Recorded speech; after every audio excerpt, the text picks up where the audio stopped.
Hey, it's Kristi. Let's talk about mortgage insurance. It's one of those elusive terms in the home buying process that as a first-time home buyer, you've maybe heard of, but you don't exactly know what this means. So let's dive into MI. Mortgage insurance exists to hedge the lender's risk of loaning you money. So it's there to hedge that risk between 80% of the value of your purchase and whatever amount you're borrowing. So as a first-time home buyer, your requirement for your down payment can be as little as 3%. So what you're doing is you're putting 3% into the game. The lender's putting in 97%. Who holds the risk, right? So if you just woke up one day and decided, I am done adulting, I am going to move to the beaches of Belize and forget this home, I'm leaving it here, and the loan servicer has to then foreclose on you, in order to get repaid, they have that mortgage insurance that guarantees any loss to them between that 80% and what's owed. So I'll use an example. In 2007 to 2009, we had a really crazy recession. We had a devastating housing crisis and values just plummeted. So that mortgage insurance helped hedge the risk for some of those lenders on that amount that was insured for them. So on government loans, they can be there no matter what your down payment is. So I'll get to that in just a moment. And conventional mortgages is really where all of these variances are. So that's where it's going to get really mucky and weird. So I'm going to try to do my very best to make it as clear as possible. So let's talk about the different kinds of loans out there and when mortgage insurance is present. So a VA loan doesn't have mortgage insurance at all. They do have a funding fee, and your funding fee could be waived if the VA sees you as any percentage of disabled. And you'll know that on your certificate of eligibility. It will talk about your funding fee eligibility there. So we'll just push that off to the side. USDA is such a tiny little percentage of loans that are originated out there, but they do have a mortgage insurance premium and MI every single month. So let's spend more time on the last two, which are actually the largest amounts of mortgages that are originated, which are FHA and conventional. So FHA has mortgage insurance. They also have an MIP, a mortgage insurance premium, that is added to the base loan amount of your purchase. So if you are getting a $100,000 loan, you're actually going to be financing $101,750 because that MIP, that upfront cost for that mortgage insurance, is added to your base loan amount in the percentage of 1.75%. But what that does is, no matter what your interest rate is, whether you have a 640 credit score or an 800 credit score, your monthly mortgage insurance factor is the same. It helps people with lower credit scores have an affordable housing payment because it has that mortgage insurance kind of cap at that 8.5 if you're putting down less than 10%, or 0.80 if you're putting down greater than 10%. Now, here's a catch on FHA. If you're putting down less than 10%, your mortgage insurance is going to be there for the life of the loan. No matter how much you pay it down, it will always be there. So that's one of those things that, as a first-time home buyer, there's a really great likelihood that you're not even going to be in this home or in this loan for longer than, say, 3 to 5 years. It tends to be a pretty solid average there. So don't worry about what happens over 30 years if this is not going to be your forever home.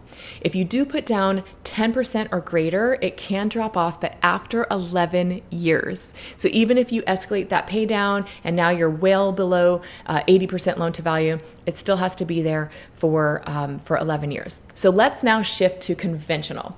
So conventional loans require a minimum of 3% down. And this is where mortgage insurance has all sorts of variances. So I hope that I don't lose you here.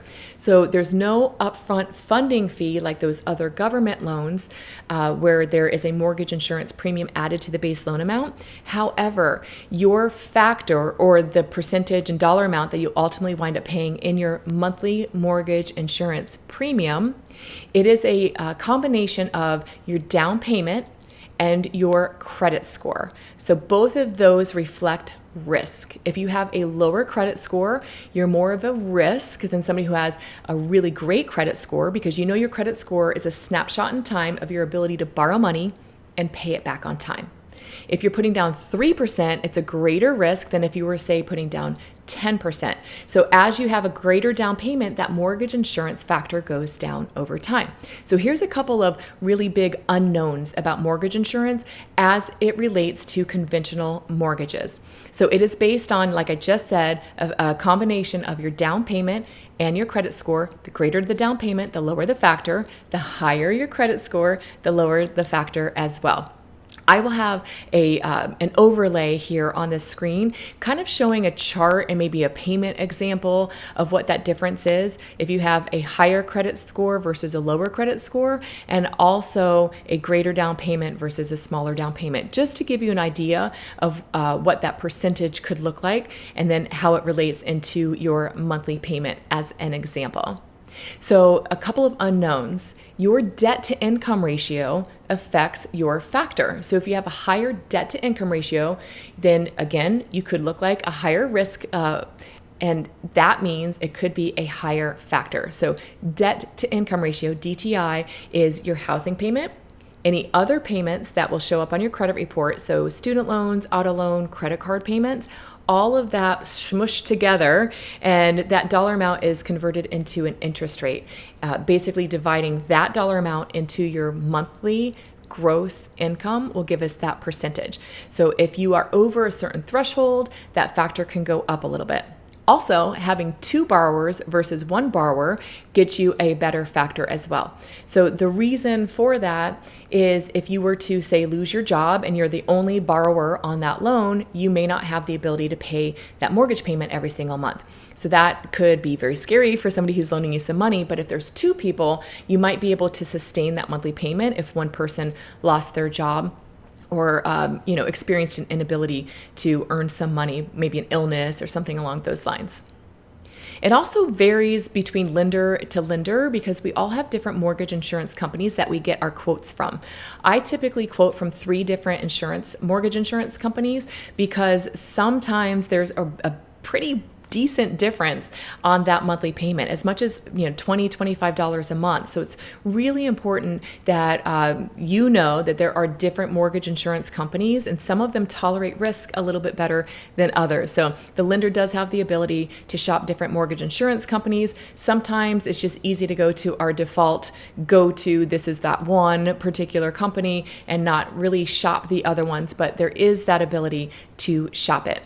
Also, mortgage insurance doesn't have to be a monthly cost added to your monthly payment for your housing. There are actually 3 types of mortgage insurance premiums, and so I'll define it here. What is the most common is with it just being part of your monthly payment. So it's added to your monthly payment. It decreases over time as you do pay down that loan. And so you're growing equity. You're getting closer to that 80% loan to value in the eyes of the lender on your payment schedule there. And so there's less risk to hedge. So over time, it does go down pennies, really, but over time, the accumulation of it, the compound of it, you'll start to see it be quite significant over the years. So that is the most common, and then it drops off once you pay it down to 80% loan to value. There is a little caveat in there too, so this is kind of fun. Let's say you put down 10% and you did a really great job of redoing your home. You brought in a lot of value, you upgraded some things and just made it a more valuable home than what you had purchased. And let's say real estate continues to grow at, say, 3 to 5% per year. If you've had your mortgage insurance on your conventional mortgage for at least 2 years, and you know that you are now at 80% value just based on what home values are around you, then you can call your loan servicer and ask them if they would drop the mortgage insurance ahead of schedule. A lot of times they'll put in your address, they'll kind of run it through the system, and they'll say, well, gosh, yes, it does look like on the algorithms that are out there that you have that value. They might just drop it for you. Otherwise, they might do what's called a BPO. It's a broker price opinion. So they send somebody to basically do a drive-by appraisal and verify that your home value really could be the value that you think that it is. And if that's the case and you have that 20% value in there, you could drop it after 2 years of having mortgage insurance, as opposed to, say, maybe the 6 or 8 years that it's scheduled to be repaid. So that is the monthly insurance that is typical for most loans that have mortgage insurance. There's two other options as well. The next option is lender paid mortgage insurance. So instead of you paying it monthly, it can be added to the interest rate at the time that you're locking in your rate once you're in contract. So a lot of times it comes with a higher interest rate. However, if that means it's a lower payment, that might be a good strategy if you know you're not going to be in this home for very long. So if you know that you're going to be in this loan or in this home for just a couple of years, maybe it's your getting into the market home, it's not going to be your forever home, and your intention is to sell it after, say, 2 years and put that money that you've gained from the equity of owning this home into your next home, right? Maybe you're new in your career, you're going to be earning more in a couple of years, and so you just got into the home owning market, but it's not going to be your forever home. You're going to buy a bigger, better home in a couple of years. That might be a better way if it winds up giving you or offering you a lower payment than borrower paid mortgage insurance. And then the third kind is what's called buying it up front. So it would be added to your closing costs. A good rule of thumb when you're buying a home, especially if it's between the $200,000 and $300,000 purchase price, is that closing costs, at least in the state of Florida, are roughly around 3% of your purchase price. So it would be in addition to your standard closing costs that you experience, and it would be buying out that mortgage insurance. So in other words, you're just paying for it all up front at one time. Okay, so it's kind of paying cash for that mortgage insurance premium that is out there. So let me use the example of buying it out at, let's say it winds up costing you $5,000. What we would want to do is look at what the monthly cost would be if it were borrower paid MI versus buying it out up front and adding it to your closing costs. Let's divide that monthly cost into that upfront cost and see how long it takes until you break even. If you wind up breaking even in, say, 3 years, and you know this home is going to be a 10-year plan for you, it might be better to do that upfront if you have the additional cash to do so. And that way you experience a lower payment every single month. You don't have that MI as part of your monthly payment. We've also used this strategy for somebody who needed to have no mortgage insurance because of qualification purposes. That mortgage insurance put them over that debt to income ratio that was now getting them, no longer getting them an approval. And if that's the case, if you have that cash up front, buy it out up front, and now you can get approved for that mortgage. So there's so many moving parts when it comes to guidelines, mortgages, and also with mortgage insurance. But I want to leave you with this. Mortgage insurance is not the devil. I know that there's some old school way of thinking that says wait until you have 20% saved to get into a home that you're going to finance. Dave Ramsey preaches this, and you guys, I just don't believe in this way of thinking. I think that there is an opportunity missed, especially with the rise of rental costs right now. Some people are paying obscene amount of money every single month in rent, and I just really feel like you're throwing it away if you're paying $1,700, $2,000, $2,200 a month for a 2-bedroom apartment. You could get a heck of a home with that amount of monthly payment with minimal to get you in.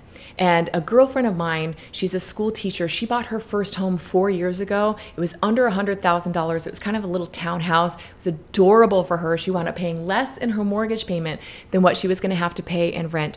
She bought it with 3% down, and 4 short years later, she sold it to buy her next home. And you guys, after the cost of doing business, after realtor commissions, closing costs, paying off her mortgage, all of it, she walked away with $62,000 in her pocket.